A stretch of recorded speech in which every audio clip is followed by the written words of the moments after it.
Yes, my name is Ronnie Woods. I'm the assigned pastor at Ward Chapel AME Church. I'm the pastor at Bethel AME Church in Brookport, and I'm also the pastor of St. Paul AME Church in Metropolis. Okay, I was born in Chicago on the west side. At 6 weeks old, my mother, put me on the train with my sister with a big old sign that says, going to Cairo.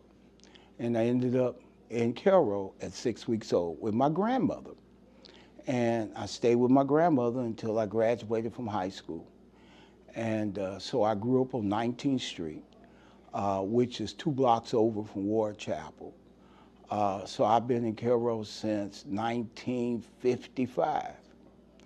And went to schools here, went to Washington Grade School, which was a segregated school, up until the time I was sixth grade. And then after that, went to Cairo Junior High, which was an integrated school, and went there from 7th grade, and then 8th grade, and then I was at Cairo High School from 9th grade to 12th grade, and graduated from Cairo High. My mother sent me to Cairo. She had some problems, and she sent me and my brother and my sister to stay with my grandmother until she worked some stuff out. And I just never went back. My brother and sister didn't either. Both my brother and sister passed away. So, you know, we ended up staying with my grandmother, whom I called Mama, on 19th Street. Yes, my grandmother, well, my great-grandmother and my great-grandfather my great-grandfather came from Obion, Tennessee, and he was here in Cairo.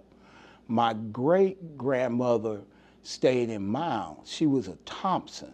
And then when she married my great-grandfather, she lived in Cairo, and we stayed at the family house on 19th Street. They had 6 children, and all of them scattered all over the place.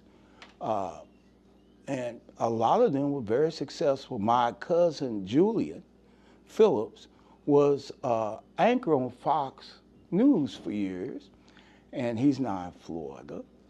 I have other cousins and that are still, you know, older. Julian's the last Phillips. And so that's kind of how that. Loved it.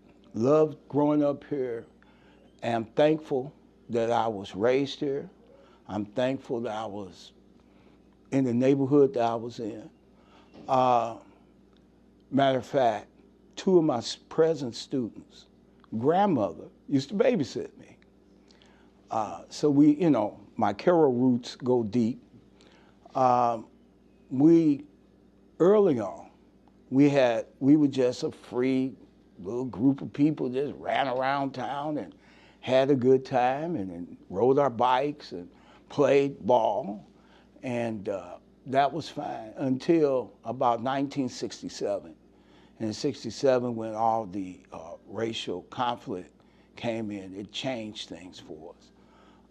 We became a little more cautious. We learned how to duck and dodge bullets. Things were different, but it never affected our relationship with each other in the neighborhood. And even when we got to school, the kids were very close and very close-knit, and we still are. My class had over 100 students, and 21 of them have passed away. We just had a census reunion, as I call it. We're going to have a real one in September. But we're all still pretty close. Primarily in the school.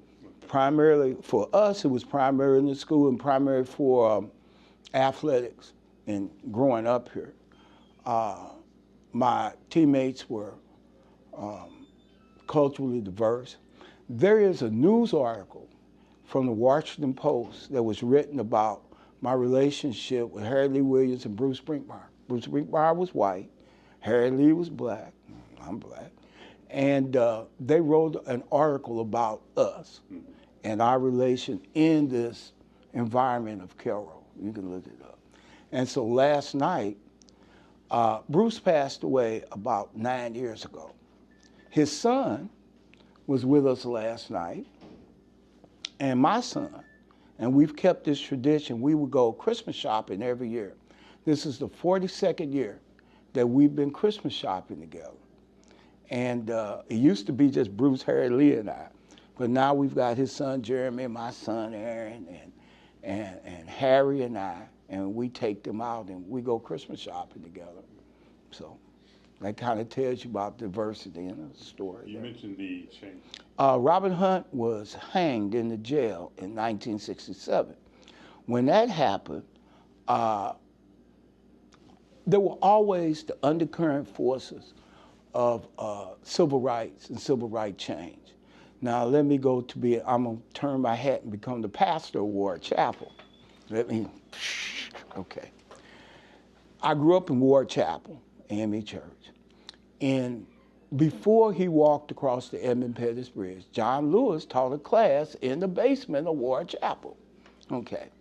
I was at the time, I think 6, 7, running around the church, running around the basement, probably getting thrown out because he's doing a class or whatever. But that was like my third home. My second home was the library. Mama would let me go to the library, the church, or home. And so I would run down to the church, and she didn't worry because she knew I was going to make cross streets and all that. So I would go to the church. If something was going on in the church, I was there. And if there was something going on in the library, I'm a voracious reader. So at 6 years old, I had a library card, and I would spend a lot of my summers reading, and read every sports book there in that library. And you know, I never thought about it until much, much, much later that John Lewis was in the basement of our church. Yeah. But if there was something that was going on, I was there. I was like the little kid, little fly on the wall, and that's what I did. So that's why I have such an affinity and love for the church and the people, and you know, they were real live people, and yeah, it was cool. Okay, Ward Chapel was home. I lived on 19th Street. Ward Chapel, 17th Street was home as far as the church was concerned. As I said, I ran around it all the time. The significant people, Janola McBride, what a wonderful person. She was like a second mother to all of us. Educator, tremendous educator. Just wonderful person. Hattie Kendricks was one of my Sunday school teachers. Miss Kendricks was, you know, brave, didn't take stuff, just, she was something else.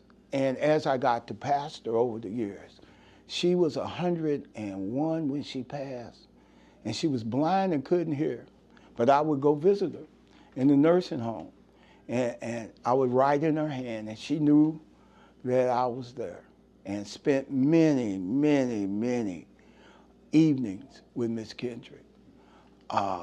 Miss Alberta Sanford, I ended up being able to pastor her. She died at 97.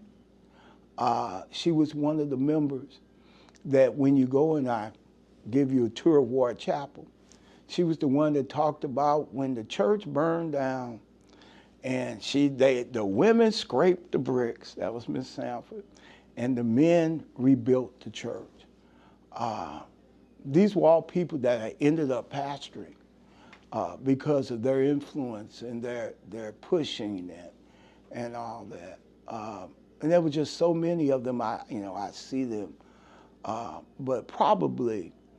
And then let's make sure that we say this: 12th Street and 19th Street Church. 19th Street, which is 21st Street now. All the churches in Carroll had names, but everybody said it by their streets. It was 15th Street, 22nd Street, 19th Street.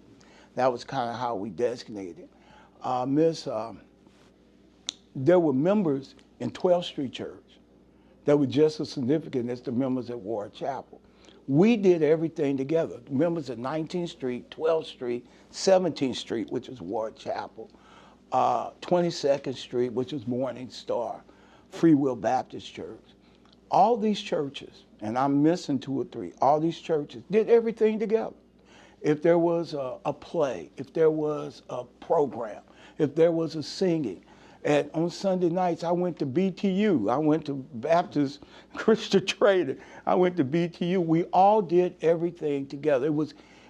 Even though probably at 11 o'clock we were separated, and sometimes that wasn't even the case, we always were together. So it was a truly close African-American community. Yes, the social backbone of the community, there were social organizations and all that, but the church is where everything happened. 62, 63, 64, Blaine Ramsey was the pastor at Ward Chapel, and that started the civil rights movement for us, marching and those types of things. That's why John Lewis was here. He was training, I found out later, I was 6, didn't pay attention. He was training people to nonviolently resist. And here in the community, they were trying to integrate the downtown area for jobs for blacks and black people and all that. My grandfather, my great-grandfather, worked at the Halliday Hotel. In St. Louis, they have the horses with the buggies. He had a horse and buggy here in town, and he did that for the hotel. And the whole horse was named Charlie Boy. I hated Charlie Boy. Let me repeat this. I hated Charlie Boy. Charlie Boy would bite. But I would have to go down and help him feed it and all that until he died when I was 5. And he got sick and died. And but my great-grandfather, that's one of the things that he did. That was his job. He was like a pullman. He was like a bellhop and a greeter there at the Old Carroll Hotel. But nothing better than growing up here. Okay, well, there was the Cavalier Club, which was probably the center of black social life. There were a lot of members of Ward Chapel were members of the Cavalier Club. There was 4th Street, which was kind of like a black tavern and those types of things, and people went there as far as entertainment goes. Events, there was always something going on, but primarily since I was growing up, my focus was at school. There was Sumner High School. My brother and sister was Sumner High graduates. My sister was the last graduate of Sumner High, 67. And so all our social life centered around school. That was the spring of 67, the summer of 67 when things got crazy. But a lot of us, everything was geared around school or church. Oh yeah, that goes back to the conscripts camp. That goes back to, when I say the conscripts camp, you all know what I'm talking about. No. Okay, let's Dealing with Carroll history. Yeah, let's back up. All right, there's a book called John J. Bird. Get that book if you want to know some of the things. Matter of fact, I'm just finishing that. He did a good job with that. The conscripts camp was down by what I call Cunningham Bottoms, down on the southwest end of town. And there, in the 1800s, there were freed slaves. So this was a free state.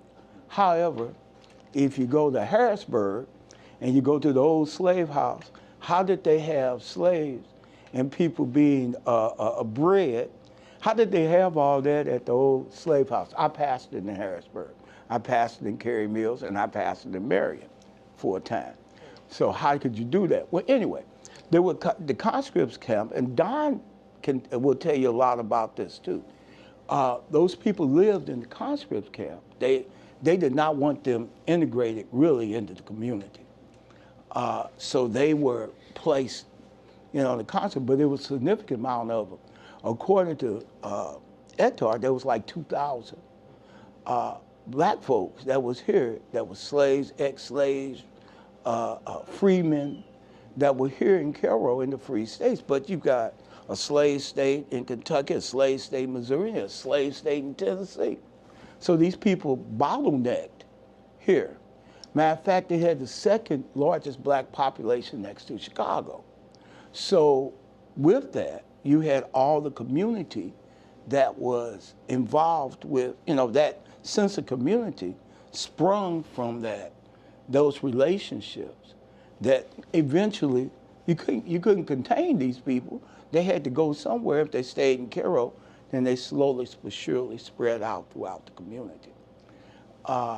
You know, because there were people that swam across the Ohio and Mississippi River, especially in the summertime it was low, to be free. You know, you couldn't contain, you can't contain freedom. You can't contain hope. And so that's what happened. And they came across. You know, I learned more from it, stuff that I knew, that I'd heard over the years, but reading Etar's book kind of brought to light some of that.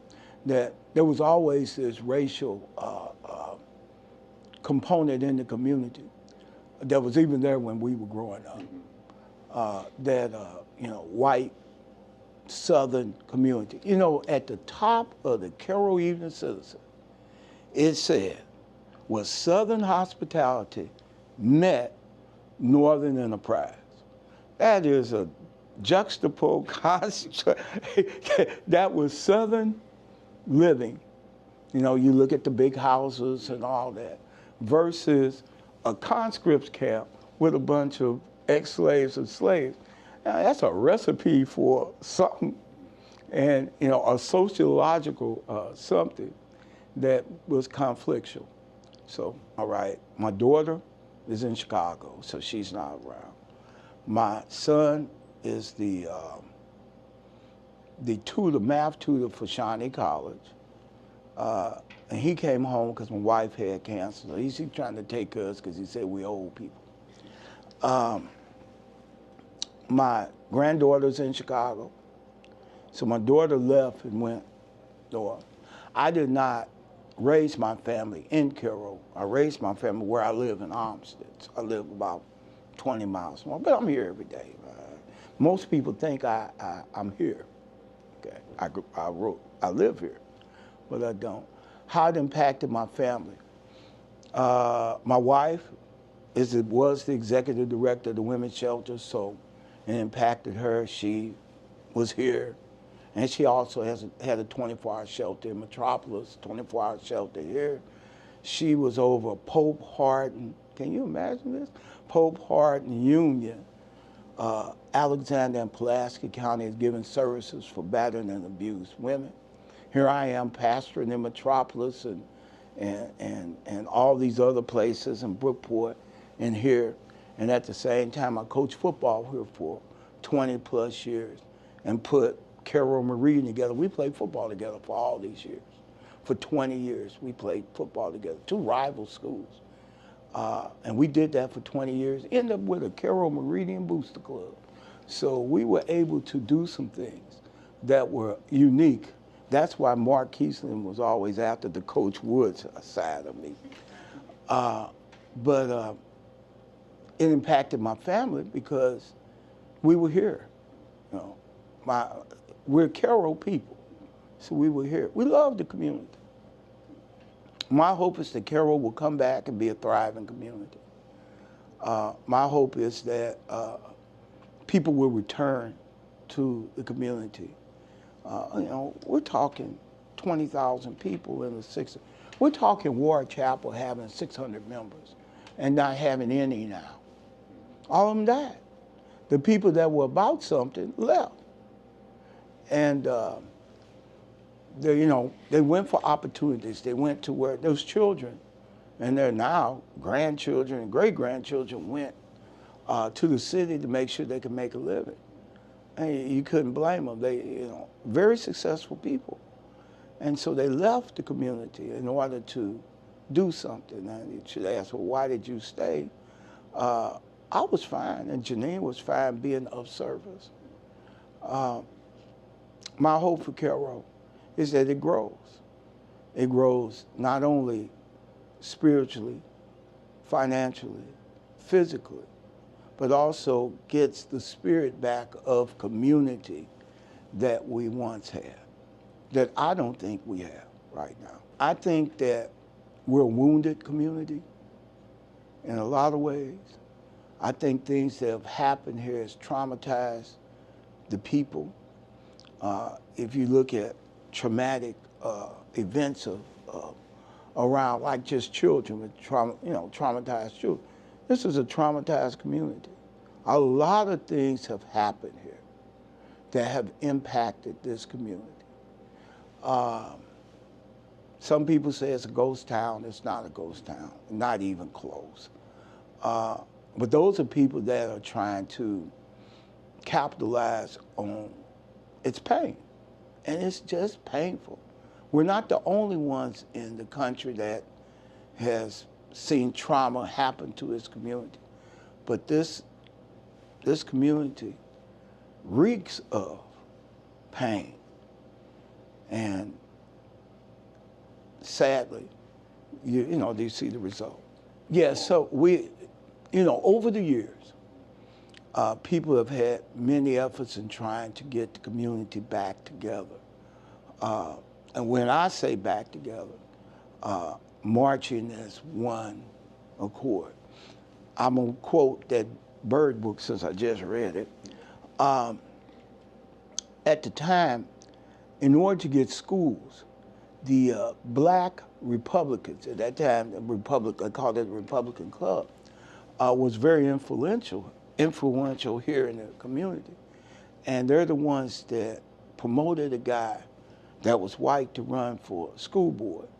And he did what they call the school director, which allowed them to be able to have schools for black people that were here. You had to educate your children, you had all these children. And they banded together for that purpose. They banded together for several purposes. And they were all in lockstep sometimes. They even had conflicts. And you're going to have that when you got, everybody doesn't think alike. But you had a general sense of trying to strive to do better by the community and your community. So that's what I hope for. There's no people. There's very few people. The Carroll I grew up in, the Carroll High I went to had 400 students. I had 100 students in my class. These kids told me today, oh, Coach Woods, man, we got a big class. They got 21. The little girl said that today. There's 88 kids in this high school. There were, when I coached here, there were 350 kids in the high school. You didn't have the junior high. You had your own separate junior high. Now we've got kids here 7 through 12, which is really not good in some ways because the little junior high kids have nothing to look forward to. And you can see the pain in the students as I've come back. This is my 4th time coming back teaching there. I retired, came back, retired, came back, retired, came back. This is the 4th time. Carroll back then, we had many more activities. We had things you could do. We had gas stations. We had places. Downtown Carroll, you actually could buy clothes and all that. Here you got the Dollar General. I think that's the only place you can buy a pair of shoes other than Gabe's place. We had people. And when you've got people, you've got opportunities to do some things. We had restaurants. At one point, there were, I think, can't remember, 23 grocery stores here. 22, there's a list. I can't remember who has the list. And now we trying to hold on to the rise, and it's not looking good. But you need people. You just need people. They built the 3D house. Thank you for Bucky for trying. But we need more of that. We need more. In Marion, where I pastored, they had all the Habitat for Humanity houses that were built in the community there.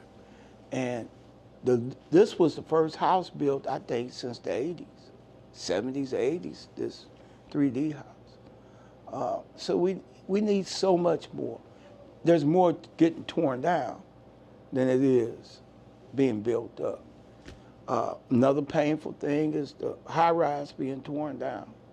That was opportunity. That was unnecessary. I was in Chicago receiving an award for working with homeless people 2 years ago. And the lady from HUD said, "You probably hate me." I said, "I don't even know you." But she told me she was the head of HUD for the region and all that, and they were going to try to do better and try to help and all that. And I said, you can't do no worse. You done kicked out all the people in the project. You now done tore down the high rise. I'm not too sure about the low rise. I don't know if they tore down the low rise. McBride was named after Leroy McBride. Remember Miss Janola McBride? That was her husband, and he was my social studies teacher and history teacher for years. Yeah, Carol, when I taught history, they were. My plans are to do things this second semester to teach them history. They're not going to stick around if they don't have any economic opportunities. They're not going to stay in the community if they don't have a job. They're not going to stay in the community if they don't have a way to feed their families. They're going to have families. They're going to, the natural order of things will happen. But if there's no place for them to stay, and no place for them to work, and no place for them to take care of their families, they're going to leave. But the history is important so they will know and carry it with them. My mother-in-law, what a wonderful person, Eula Wilson. I'm going to tell you a story I think helps with understanding why history is important. Her grandmother was a slave. And her grandmother, when she would have a child, she would sew on a blue hen onto the baby's garment because she was always afraid that that baby would be sold into slavery. And as she had children, she would sew this blue hen on their clothing. And so if they ever got separated, they would know by looking at their clothing that, and she called herself the blue hen. Those were the blue hen's chicks. So if something happened, they always knew that they were a part of the blue hens. They were blue hen's chicks. So no matter what, they would be able to come back. And I thought that was just about one of the coolest things that my mother-in-law told me about how her mother, her grandmother, approached slavery and, being separated, family separation. And y'all know family separation is in vogue now. So joy and pain, sunshine and rain. Joy for growing up and the people that I grew up with and everything. And I know it's not more than one word. Pain now for what we see as a result of the social forces that have torn the community apart. Thank you all for doing this, because it will be preserved. But I know there are other projects at SIU that have this. I've done this several times, so it'll be preserved. But so that future generations can see that Carol was about something. I think with Ward Chapel and us doing the things that we've been doing there, with us being now on the National Historical Register, with the conscripts camp being on the National Historical Register, with the plans that we have for rebuilding the church and expanding it, those plans. I think that we're trying to preserve as best we can the history of the community, which we can do with hanging together. I pray that when I lay my head down to rest, I pray that Ward Chapel is okay, because there's nobody left. Amen. Okay, all right. We've been working. Well, I've been working for like 13 years. We are on the National Historical Register. We got a grant last year, well, really in February, Saving Our Black Churches. Got a $50,000 planning grant to plan what we were going to do. You know, the vision. We've been having vision, but you got to have money. Bargoni and White there in Carbondale has a 100-page plan for what we're going to do with the structure and everything like that. And you all can have a copy of that. That's not a secret. We've got to raise $6.2 million, which I think is doable with that status of National Historical Register now, to actually do all the things Bargoni and White says to be done. Jack Leong, who teaches architecture at University of Illinois, was a Carroll High student. And let me stop there. You have got to, I don't know if it's in the water, but we have had some talented people come out of here. Now, you know, probably the most famous is Chris Jackson. Went to school here every day, you know, was here every day. Christopher is, you know, Christopher is Christopher. You know, we had Tyrone Nesby. What you may not know is that we had a girl that played here before Tyrone, played in the WBA, before the WBA before the NBA, and Justina Smith, and she played at Mississippi. So we've had athletic success. I've had, in my coaching, I had 19 guys became ministers. They went all over the country. We've got pharmacists, we've got doctors, we've got lawyers that have come from out of here. We've got people that have PhDs that, you know, that have come from out of this school. This community has a rich tradition of talented people. So you know, the two little girls, if you've been to SIU plays, those Jones girls, there were 3 of them, now there's 2 of them, they're all Carroll High girls. Have you seen any of the SIU plays, like the last one they just had, which they sat in Carroll?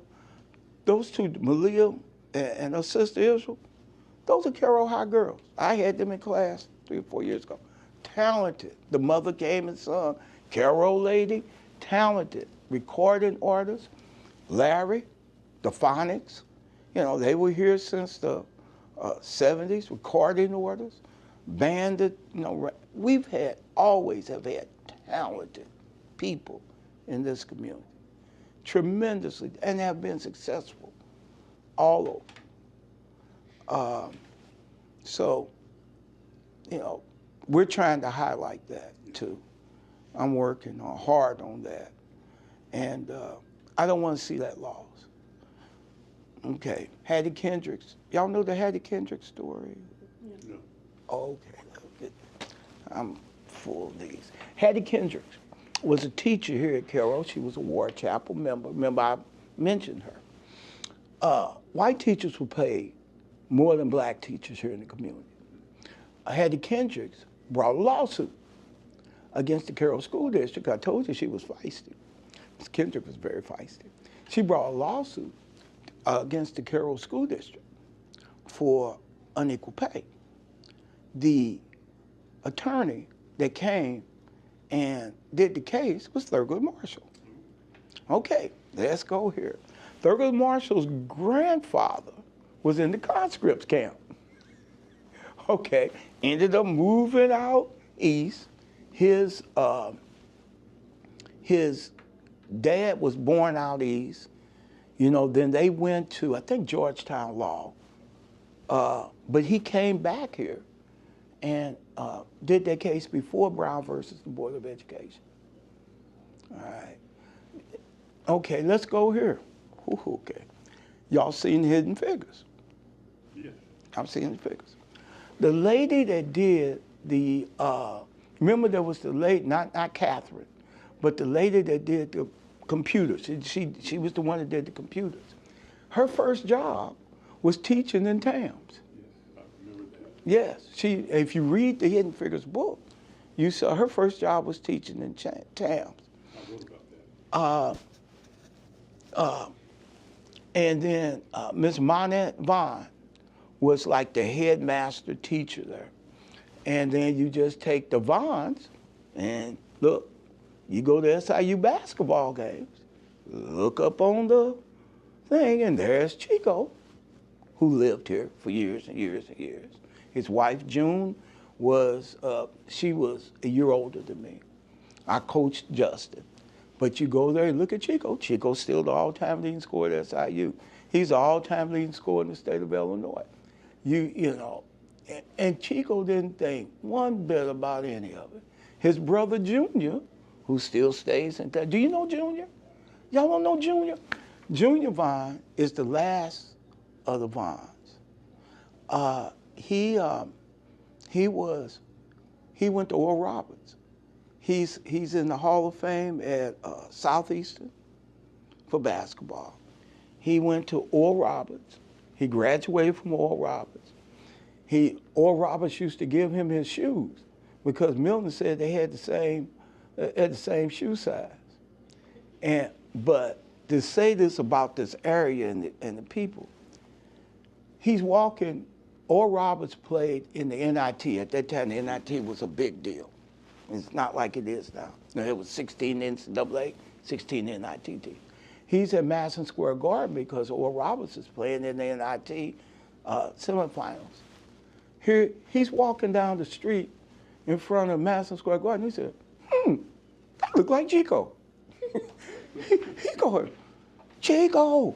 Chico turns around, hey, well, Chico's playing for the Pistons. And the Pistons were playing the Knicks. The night before, Chico's walking down in front of Madison Square Garden. Here's Junior coming down the other side. Man, how is it that two boys from TAMS, Illinois, end up in front of Madison Square Garden? Brothers, you know, the stories are endless. And these are the stories that we must continue to tell. And we can't forget those guys and the people that were here. I'll give you two more. I got tons of them, but I'll give you two more. These are modern. If you look at USA Today, you'll look in the hallway, you'll see our track teams won like state championship. Second fastest kid in the nation was LaBeach Graves. LaBeach Graves was the second fastest kid in the nation. In USA Today, he's right here, and I talked to LaBeach. You know, LaBeach calls, Tyrone calls. LaBeach calls. His sister has the largest black trucking company in Georgia, Lucretia Graves. Talented people from here, just God talented folks. Amazing, just you know, and you just keep going and you just keep digging. You don't have to dig deep. Lucius Reese was a center, graduated from Northwestern, from here. University of Chicago. When they went to the NCAA tournament, Brandon Lowe was their star, was a Carroll kid. It's not just athletics, it's academics, it's athletics. It's the water. They drunk the water. It's the water here. So, you know, as I say, I'm proud from being from here. I'm glad I grew up here. I wouldn't change anything in my raising. And it was just cool. My brother, I miss my brother. My brother had the fourth highest score in the nation. Now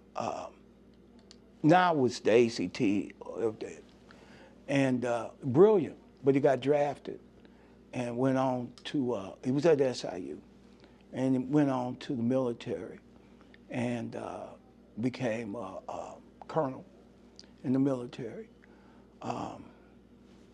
But there's no telling what he would have done had he not got drafted and had to go to Nam. But a story with him. He's walking in camp in Vietnam.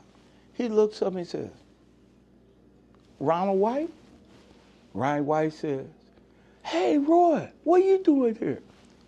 Ronald White, Sumner, they were classmates. They're walking around Vietnam and run into each other. You know, that happened quite a bit. But anyway, there's just so many talented people. You know, Miss C was, people are going to talk about Miss C. Miss C was one of those people that allowed me to get books out of the library, okay, because I read all the time. I still read a book a week, so still do. But I don't read physical books. I get them on Kindle so I can expand it because I can't see.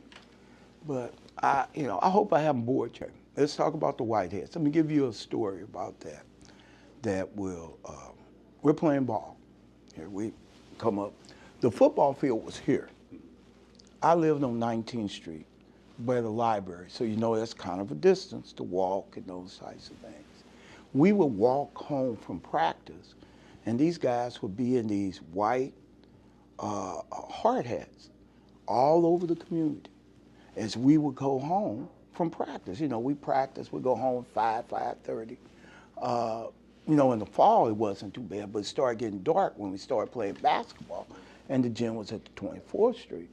So there was some times that we would walk home, and there were sick dogs on us, off the porch, these big German Shepherds. Down there by, it was one particular house that was like 3 or 4 blocks from Magnolia Manor. And the guy would see us coming, and sick dogs, because I think he liked to see us run. There were times that we would go home, and all of a sudden we hear gunshots going over our heads. I think they liked to see us run, because we run. Nobody got shot. But it ain't fun coming from practice and then having to go home with people, you know, slinging a bullet over your head. But pretty much the kids were black and white. They were together. But, you know, we had to do some things. There were times, and not here as much when I grew up, but there were times when we would go off to places and play games. And we met into segregation all over the place. West Frankfort, Benton. And we played Benton and West Frankfort. And y'all know we called the Blues there. And we played football at West Frankfort. We beat West Frankfort, beat Benton one year. They didn't think we were going to. And I think the announcer on the radio said, from Benton said, you know, they say they got a lot of racial problems in Carroll, but a bunch of black and white boys are beating the hell out of Benton tonight. Here in the community, it was always subtle. It was after, you know, the 70s, you know, where things kind of integrated and downtown was integrated. You couldn't get a job, nothing like that. No black folks worked at the bank. So it's still subtle and overt, if that makes sense.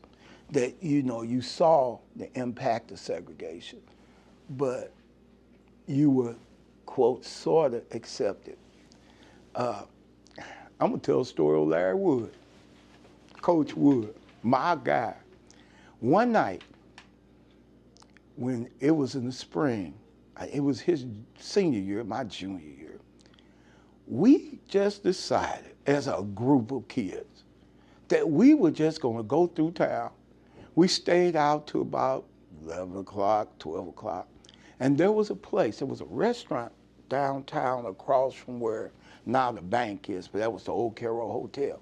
It was a restaurant that didn't, too much care for black folks being there.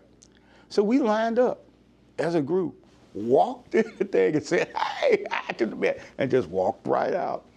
By that time, they had called the police and they were trying to, get us and catch us and all that. Eventually, we all made it home. And the next day at school, they made a big announcement over the intercom that there is a curfew in Cairo and we are going to start enforcing it and all that. We all just laughed, thought it was hilarious.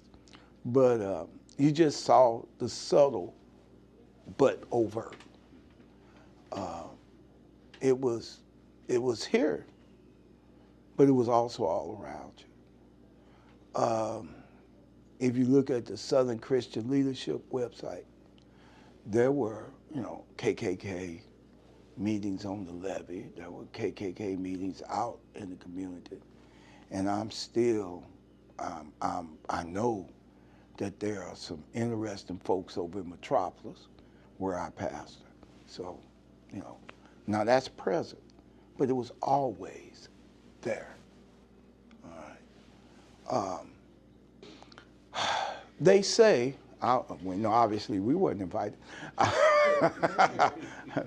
out in Urbandale, out there in the back of Urbandale, they were there on the levee. There was always people on the levee. When they were shooting in the community, there were pictures of people shooting inside the projects. People slept in bathtubs in the project because people were shooting at them in the community, but then they expected us to come and go to school the next day. So you had, people shooting all night, then you had to be at school the next day and perform. All that shooting stuff was off the chain. One night, I'll tell you, one night I was trying to get from here to 19th Street. And I knew that wasn't such a good idea. So I went to 26th Street, which is where my uncle and aunt lived. And they didn't know. We didn't have cell phones. They didn't know I was coming, but I was trying to get home from a game. So I went and knocked on the door. I said, Uncle Bill, it's Ronnie. And the only thing I saw was that pearl-handled 32 in my face. Uncle Bill, it's me, it's Ronnie, it's me. Oh. And he said, oh boy, get in here. What are you doing out here? They shooting it down. And I told him I couldn't get home. I couldn't get to 19th Street. So then we got on the phone and called my grandmother and told her where I was. So she felt good that I was safe. One night, Mr. Story, he was a state policeman. They were shooting down 19th Street. Now, this is the dumbest thing I did. I got in the car with him. He said, I'm going to take you home. I said, Mr. Story, I think this is a good idea. And I'm sitting in a state police car, and he's driving, and he gets by my house, and people are shooting, so they're going to shoot at him. And he said, get out. And I dive out of the car and run and scramble and go in my house. Stuff like that. We didn't celebrate Christmas with lights. We had Black Christmas because we were afraid of putting lights up. So Mama said, we're going to celebrate Black Christmas. We put up the tree but didn't turn on the lights. The stuff like that, things that, that you did in order to, take care of things. And Mama was always afraid, I was her baby. And because my brother and sister are 6, 8 years old. So Mama always was very protective. But this is all going on, During the 60s and during late 60s and 70s. Late 60s and 70s. When the National Guard would come, they would come by and do stuff. And they were here. One of my classmates is going to be walking in here. She's teaching English, and we came back to help. But she's teaching. Faye Howard is going to come here, and Faye Newell is going to be in here in a little bit. But it's how we grew up. It's the things that we took care. We dealt with. This happened after '67? Oh yeah. Before '67, it was just totally segregation and all that. After '67 and really '64, when Charles and them were marching for civil rights. That was '64 when really people were being active. very active. But there was always an active element in Carroll. Very few and very rare. That was a part of the 64 marches and those 62, 64 marches, which were centered out of Ward Chapel and then St. Columba's Church downtown, where people were marching for equal housing and an equal part of the community, but primarily for employment. People were trying to be employed in the community. There were jobs in the community, but very rarely did a black person get those jobs. There was nobody working down at on the riverfront, very few people worked on the riverfront. So, there were jobs here, but it wasn't, people were not getting to the job. Yeah, it was on and popping then. People, and folks had been coming out of Vietnam, so you had brothers out there shooting, it was, I don't know if we saw tracer bullets. It was just like being in Vietnam. It was tracer bullets. You could see the red streaks. Oh, yeah. He was hung. I had no doubt in my mind he was hung. There was no doubt in my mind in the community that he was hung. Well, to the day I leave this planet. And when I go see the good Lord, that may be one of the questions I ask. Hey, what's that boy? But we all feel, and I think everybody in the community, and understanding the way the police operated and those things. So I don't think they're potential. I don't think they happen because there's not enough people. But I think that all those things that you experienced growing up here was here. It was no. I understand. Remember, I was coaching here. I was the Coach Woods at that point. And one of the things was to keep my boys safe. So a lot of the things that I did, now I coach girls track and I coach girls basketball. So my girls, I would take my girls home every day. My boys, I made sure my boys got out of practice. We would limit practice to get them out of practice. And then I had to get my kids to Mounds and Mound City and Pulaski. Because one of the things that we missed, it's a regional thing. This is not just a Carroll thing. The problem is some of the mindset of the people in Pulaski and all that was that, oh, this is just a Carroll thing. It wasn't a Carroll thing. They had the same problems. Matter of fact, their problems were more pronounced. If you really think about all the other, what you're dealing with some of those families, those long-standing families in Pulaski County. And believe me, I know. No, I don't have any members. All they all died. They died. You're looking at, when I go there, and I go there all the time, I'm in the building, I cry. I can still see them. I can see all of them. I see the condition of the church and I couldn't do anything about it. I couldn't fix the roof. I didn't have the money. I didn't have anybody to, there was no people. One of my frustrations and my pain is I just couldn't pull it off. I'm not too sure if I didn't go through a depression about that, but I couldn't do it. I came to Ward Chapel every Sunday for 2 years and didn't have anybody. After I would do Metropolis and Brookport, I would come and sit at Ward Chapel or piddle around or whatever. I tried to keep it clean, and then the roof started getting worse. I still pay the utility bills at Ward Chapel. Ward Chapel will never have a bill. So I pay the utility bills. I pay the water bill and the gas bill at Ward Chapel. And that will be until I go to my grave. And there's nobody there. And so why am I giving up all that money? I got to pay the bills. That's the deal that's the 100-page plan which I'll have to give you all about what the plan is and how to do that. It's a plan, but in order to keep that going, I had to continue to be assigned to work. Ward Chapel is still owned by the AME Church. That's getting ready to change prayerfully. But Ward Chapel is still on. It's still AME Church property. So it gives them, a bishop assigns me to that church and has assigned, never have stopped assigning me to that church. Even though there hasn't been a church service there since 2009. I'm still there and I'm at least there. I don't go every Sunday and I don't go every week, but I go quite a bit. 67 limited my ability to ride my bike. It limited my ability, because in 67, I was 10, 12, 67. 65, I was 10. 67, I was 12. Limited me ride my bike, limited me to run around playing in the street like I was used to. Mama pulled the reins on us. We couldn't be in. I usually was down the street, but I had to come home when the Dairy Queen closed. If the man at Dairy Queen decided to close the Dairy Queen at 3 o'clock, I'm sitting at the house.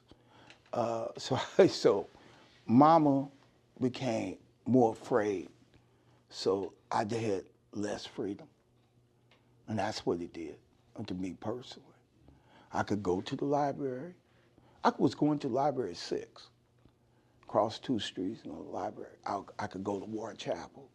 Across 1 street, I'm at Ward Chapel. So, but Mama restricted me from riding my bike all over town, over the levee. I was all over this place. But she restricted that. Oh yeah, I knew what was happening. We saw the marches. We saw the protests.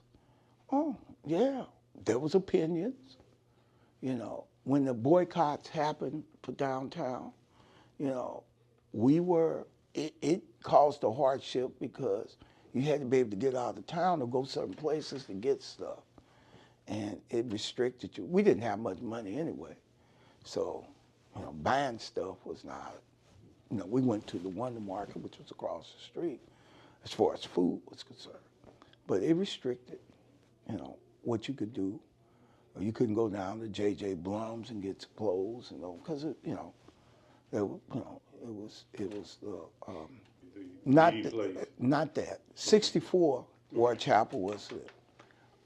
United Front, pretty much that kind of shifted to St. Columbus and 12th Street Church.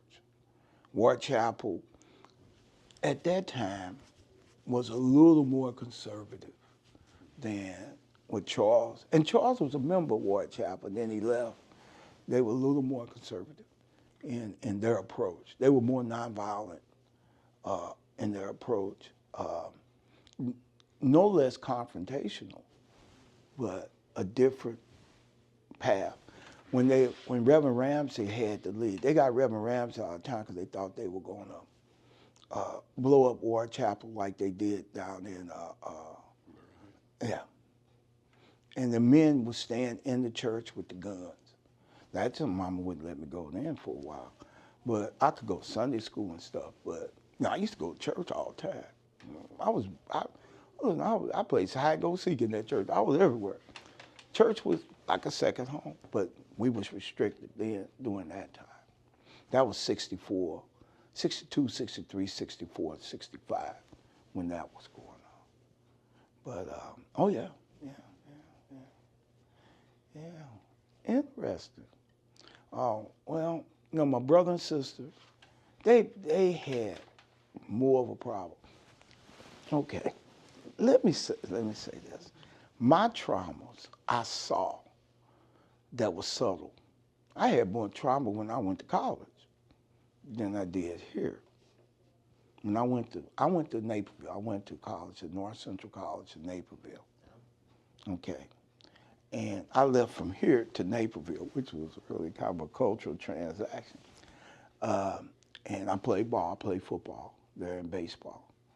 And, but it was more pronounced there. And then I worked at Hawthorne Club Savings and Loan in Naperville, my first job out of college.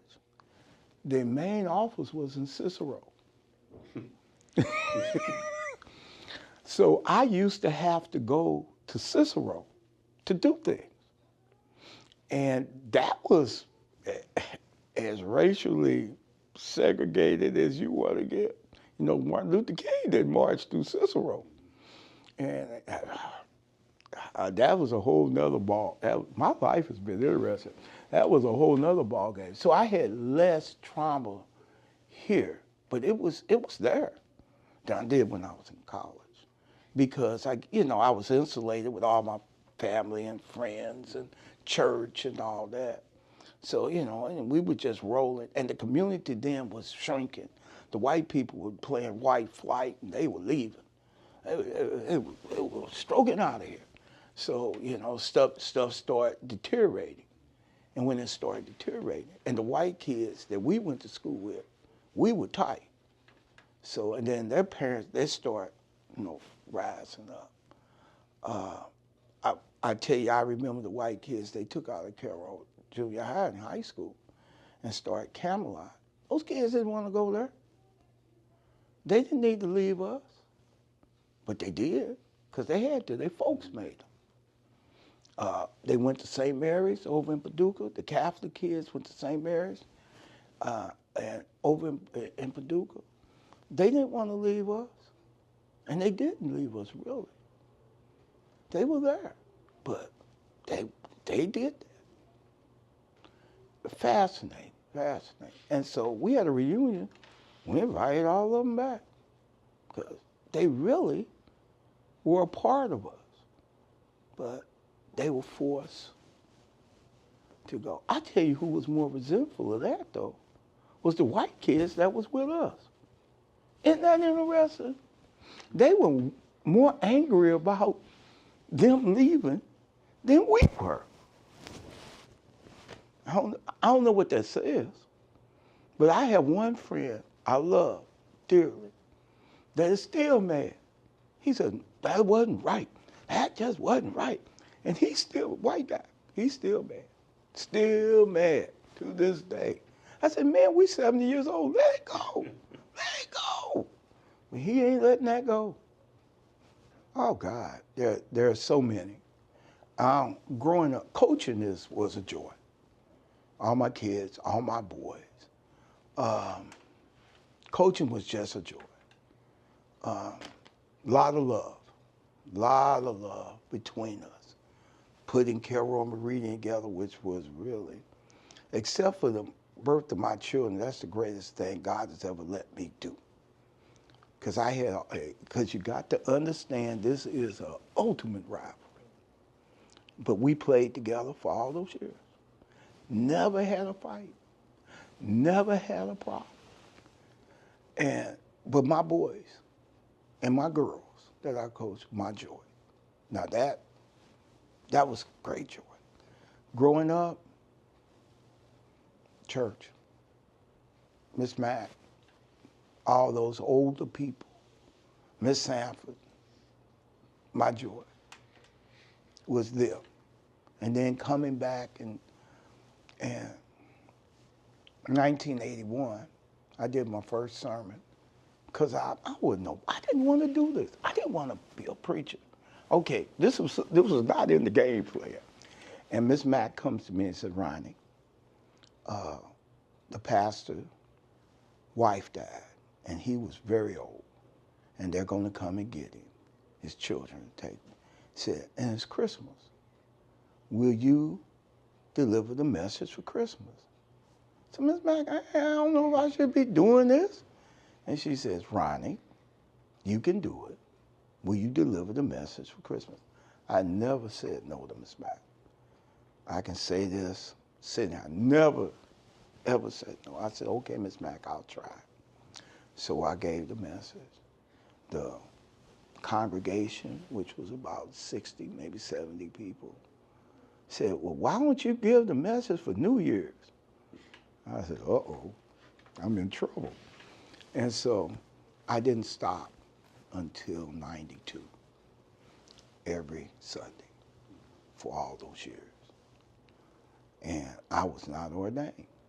So the AMCE church came up with this lay reader thing, because I wasn't going to be ordained. The AMCE church does not do recruitment well. We'll stick with that. But so from all that time, I acted as the pastor of the church, even though the bishop had not assigned me other than the lay readership until '92, and then they sent somebody. The members didn't want them to send them. Ronnie will take care of it. Ronnie will handle it. Ronnie's got this. Ronnie's one of ours. And they died, and I preached funerals. They, people were born. I'd go see them, And I kept telling people, I'm not ordained. I'm just a member like you. But they didn't care. Ronnie will handle it. Ronnie will do this. Ronnie will take care of it. And Miss Mack, Ronnie, you got to take care of it. So I just took care of it. So that was a great joy. Let me talk about the tunnels and on the levee. And, well, okay. Let me tell you what I know is fact. And then let me tell you what I've heard, the stories. What I know is fact, that the congregation was linked to the contraband camp because a lot of the people were from the contraband camp were the church. Okay, so obviously they helped people along the way. I mean, that's fact. It was said that we were part of the Underground Railroad. Well, we had to be a part of it because the members of the church were part of the contraband camp. You read the contraband camp, and they helped each other. There was always said that there were ex-slaves, like at Crenshaw at the house, that were held in those by the levee down the side. Well, here's the problem with that. The levees were built in 1932. That was a part of the WPA. So the main parts of these levees were built then. So if there were clay levees or dirt levees, where would those people stand? There wasn't no concrete. So there may have been things, and I'm pretty sure that there were camps that were, involved with all that. And I know there were people that were in the woods up by Golconda. You all know about that? Hold on, now you got to, SIU people, SIU has been funding this research project at Golconda for years. You ain't know that? In the woods, in the Shawnee Forest, the anthropology group have been, and that was an AME church, by the way. And that was the Crims and the Blackwells and all them that swam across the river over in Kentucky and went into in the woods in Shawnee National Forest and hid for years. The Crims end up being the largest landowners in Polk County. That family, the Crims, is the largest landowner in Polk County, and they still exist. Wonderful family, wonderful people. There's the other part of that is another section of that. There is a community called Choate that is out. I don't know if you've ever been. Have you been to Joppa? You've never been to Joppa? You haven't been, no, but you've been to Joppa. The family out there by Choate. That's that. Well, Miss Mary Cram was my piano player at St. Paul, and they have an extensive farm over at Choate. Pat Blackwell, the Blackwells, Miss Minnie just passed last February. She was 100. They have a extensive farmland out on the other side of Metropolis. The people I do in Brookport, Jackie Pullen and that, they have all kind of property out in Massac County. But you also know that Massac County, back in the 40s, was sympathetic to the Germans. They were sympathetic to the Nazis. They had Nazi, and I'm not talking about modern white Nazis. We had them here in town. They had actually were German sympathized Nazis, all over the place. I never got a present from after my grandfather died when I was 6. We had a tree, and when they started shooting, we just didn't light the tree up. And but I didn't get a present. Only present I got, because we didn't have the money, because my grandmother couldn't afford anything for Christmas. So all my presents came from Ward Chapel. The treat bag, that was the bomb. I got the treat bag, and sometimes I get, Miss McBride would give me Mr. McBride's handkerchiefs he didn't get, stuff like that. So I never got toys or anything like that, you know, like they do now. I've been eligible for toys for tots, but I never got any of that. So whatever I had, I had. I wasn't community-wide.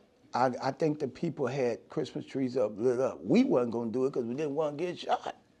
If the thing was open, then somebody, you know, you got a house and a tree lit, you know. Mama said, no, we wasn't doing that. So we celebrated what we call Black Christmas, no lights. That's what that was about.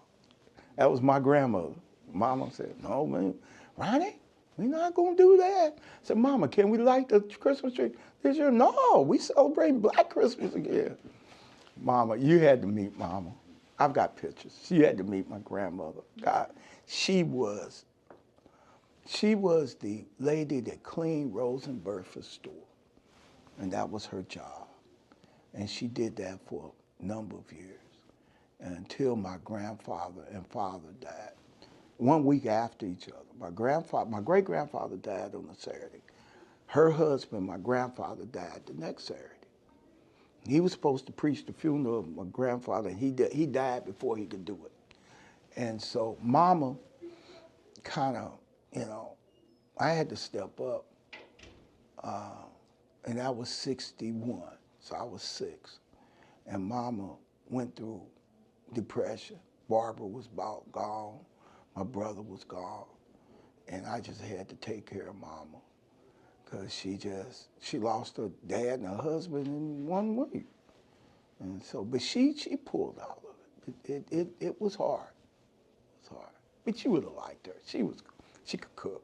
She was cool, man.